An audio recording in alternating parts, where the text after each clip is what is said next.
Aujourd'hui, sur cette chaîne, nous allons partager sur un concept très important, un concept sans lequel la créativité serait impossible, un concept sans lequel la réussite serait impossible, un concept sans lequel le succès serait impossible. De quel concept s'agit-il? Il s'agit d'une idée. Oui, il s'agit d'une idée. Une idée, voilà le concept sur lequel nous allons partager sur cette chaîne aujourd'hui. En première position, nous allons voir ce que c'est qu'une idée. Une idée, oui. En deuxième position, nous allons voir quelle est l'importance de choisir une bonne idée. Quelle est l'importance de choisir une bonne idée? Et en troisième position, comment choisir une bonne idée?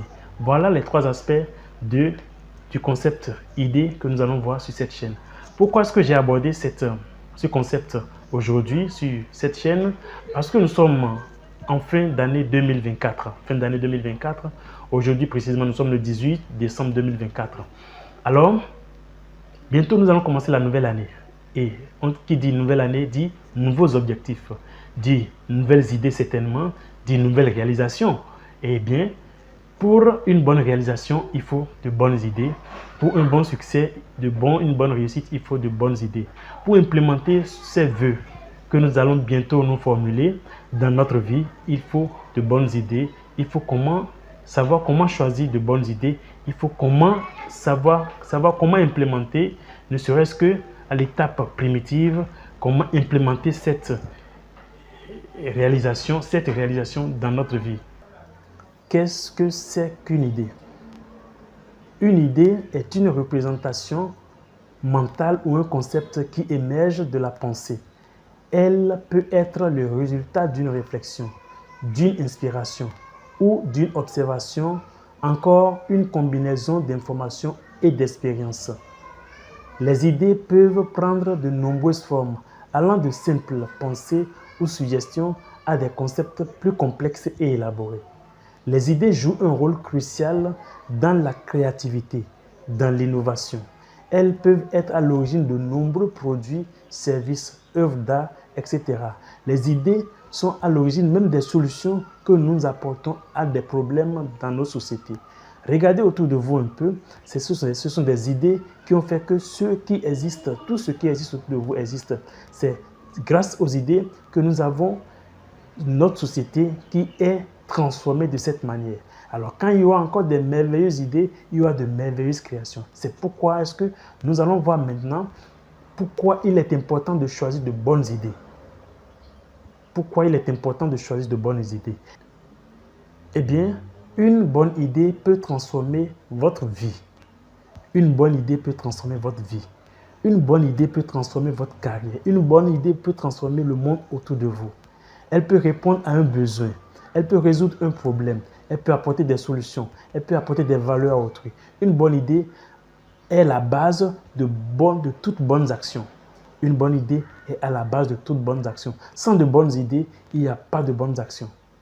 Dès que vous êtes animé de bonnes idées, vous ne ferez que de bonnes choses. Voilà pourquoi nous allons voir maintenant comment est-ce qu'il faut choisir de bonnes idées. C'est sur cet aspect que nous allons maintenant partager.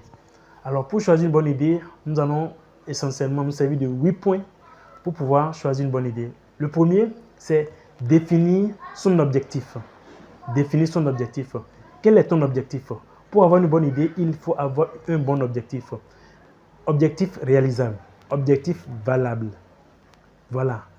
Si par exemple, tu sais là où tu vas, sur le plan financier, en 2025 par exemple, tu te dis, je veux gagner 10 millions. Voilà ton objectif, gagner 10 millions. Tu sais ce que tu as fait pour gagner 10 millions. Sur le plan professionnel, je vais atteindre tel niveau de grade, par exemple. Tu sais là où tu vas. Tu sais ce qu'il te faut maintenant pour aller là où tu vas. Tu fixes des objectifs valables et tu les réalises. Sur le plan familial aussi, sur tous les plans entrepreneurial, je veux commencer un nouveau business par exemple. Tu sais que je dois commencer un nouveau business. Tu établis les étapes données pour pouvoir arriver. Donc, tu ne vas pas manquer d'idées quand tu as un objectif bien défini. Voilà le premier aspect. Dès que tu as un objectif bien défini, tu ne vas pas manquer d'idées. Le deuxième aspect, évaluer la faisabilité de ton idée. Tu as une idée, un objectif bien défini, tu as une idée, tu évalues la faisabilité. Il y a des idées, toutes les idées ne sont pas réalisables. Il y a des idées vraiment qui sont époustouflantes, mais au finish, qui ne sont pas réalisées parce que peut-être manque de budget, manque de disponibilité, manque de certaines ressources, tu ne pourras pas maintenant réaliser cette idée.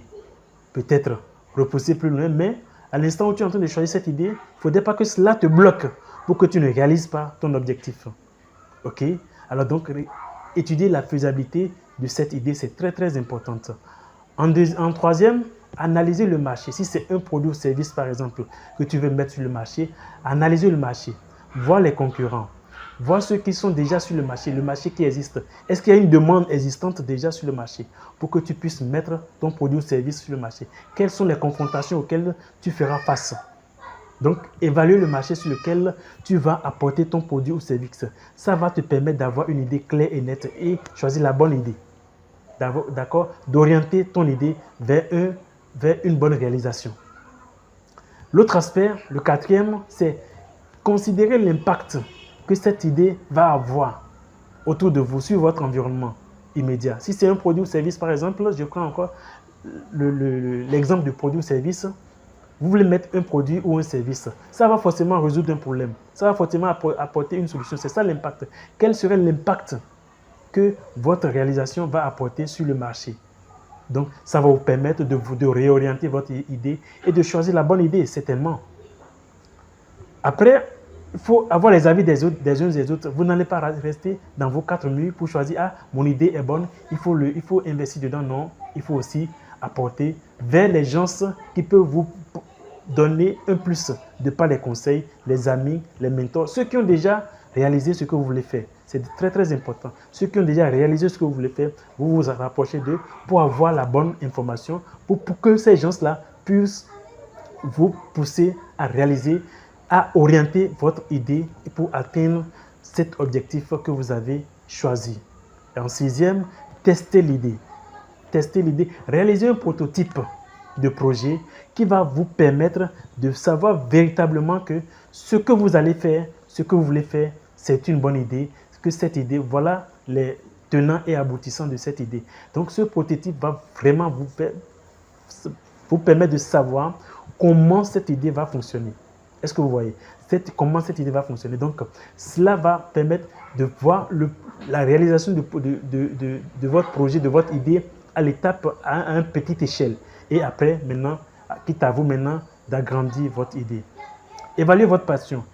Voilà le point très, très, très important. C'est un point sur lequel beaucoup ne partagent pas quand il s'agit de choisir des idées ou choisir de faire des projets ou choisir de créer un business. Vous ne pouvez pas créer un business qui n'est pas en concordance avec votre passion. Ce que vous n'aimez pas, vous ne pouvez pas le faire. Dès que vous posez la question, par exemple, à certaines personnes qui travaillent à des niveaux donnés, c'est des gens qui ont réussi, quand vous leur demandez combien d'heures, combien de temps vous travaillez, ils vous diront qu'il n'a jamais travaillé de sa vie. Il fait ce qu'il aime.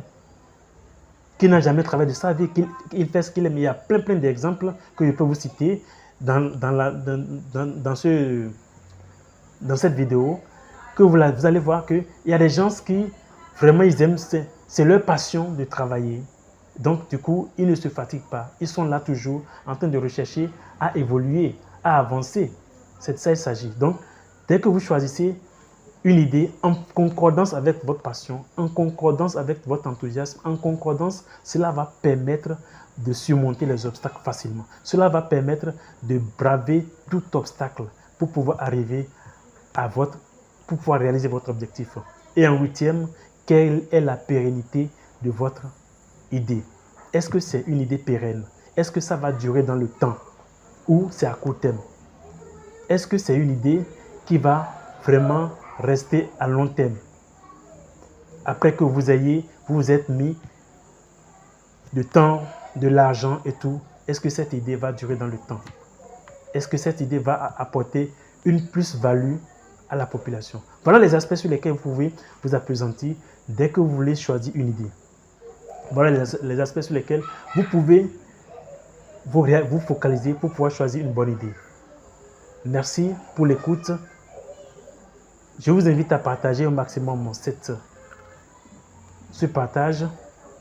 Aimez, liker pour ne pas rater les prochains partages sur cette chaîne.